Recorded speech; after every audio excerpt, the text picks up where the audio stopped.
ಮಾನ್ಯ ಸಾಹೇಬ್ರ ಆದೇಶದಂತೆ ಎಲ್ರಿಗೂ ನಾವು ಇವತ್ತು ಹೆಲ್ಮೆಟ್ ವಿತರಣಾ ಕಾರ್ಯಕ್ರಮ ಅಂತ ಅಂದ್ಕೊಂಡಿದ್ದೀವಿ. ಎಲ್ಲ ಇಡೀ ಊರಿಗೆ ಹೆಲ್ಮೆಟ್ ಕೊಡೋಕ್ಕಾಗಲ್ಲ, ಎಲ್ಲ ಅವೇರ್ನೆಸ್ ಬರಲಿ ಅನ್ನೋ ಉದ್ದೇಶಕ್ಕೆ ಹೆಲ್ಮೆಟ್ಗಳನ್ನು ಕೊಟ್ಟು ಯಾರು ಹೆಲ್ಮೆಟ್ ಹಾಕೊಂಡಿರ್ತೀರೋ ಅವ್ರಿಗೆ ಮಿಸ್ ಮಾಡಿದ್ದೀವಿ. ಯಾರು ಹೆಲ್ಮೆಟ್ ಹಾಕೋದಿಲ್ಲ ಅವ್ರಿಗೆ ಹೆಲ್ಮೆಟ್ ಕೊಟ್ಟಿದ್ದೀವಿ. ನೀವು ನಿಮ್ಮ ಜೀವನ ಉಳಿಸ್ಕೋಬೇಕಂದ್ರೆ ಒಂದು ಹೆಲ್ಮೆಟ್ ಒಂದು ಜೀವ ಎಲ್ಲೇ ಒಂದು ಖರ್ಚು ಮಾಡ್ತಿರ್ತೀವಿ, ಒಂದು $200 ಖರ್ಚು ಮಾಡ್ತಿರ್ತೀವಿ. ಅದನ್ನು ಬಿಟ್ಟು ಒಂದು ಹೆಲ್ಮೆಟ್ ಖರೀದಿ ಮಾಡ್ತೀವಿ. ಆ ಹೆಲ್ಮೆಟ್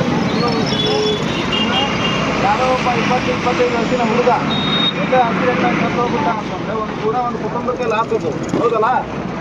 ಒಂದು ಕುಟುಂಬಕ್ಕೆ ಪೂರ ದೊಡ್ಡ ಲಾಸ್, ಸುಮ್ಮನಾಗದಂತ ನಷ್ಟ ಆಗುತ್ತೆ. ಅದಕ್ಕೆ ದಯವಿಟ್ಟು ಎಲ್ಲರಿಗೆ ಕೈ ಮುಗಿದು ಹೇಳ್ತೀವಿ, ಎಲ್ಲರೂ ಹೆಲ್ಮೆಟ್ ಹಾಕೋರಿ.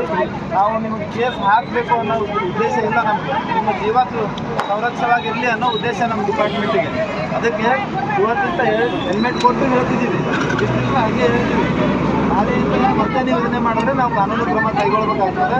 ಅದಕ್ಕೆ ಹುನಗುಂದ ನಗರದಾಗಿರುವಂಥ ಎಲ್ಲ ನಗರವಾಸಿಗಳಿಗೆ ಮತ್ತು ಸುತ್ತಮುತ್ತ ಹಳ್ಳಿಯವರಿಗೆ ಒಂದು ನನ್ನ ಮನವಿ ಏನಂತಂದರೆ ಕಂಪಲ್ಸರಿಯಾಗಿ ಎಲ್ಲರೂ ಹೆಲ್ಮೆಟ್ನ ಬಳಸ್ತಾರೆ.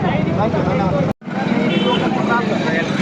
ಹೆಲ್ಮೆಟ್ ಹಾಕೊಂಡ ಆಕ್ಸಿಡೆಂಟ್ ಆಯಿತು ಏನು ಮಾಡ್ತೀರಾ? ಹೆಲ್ಮೆಟ್ ತುಂಬ ನಮ್ಮ ಎಲ್ಲರೂ ಕಡ್ಡಾಯವಾಗಿ ವಿಡಿಯೋ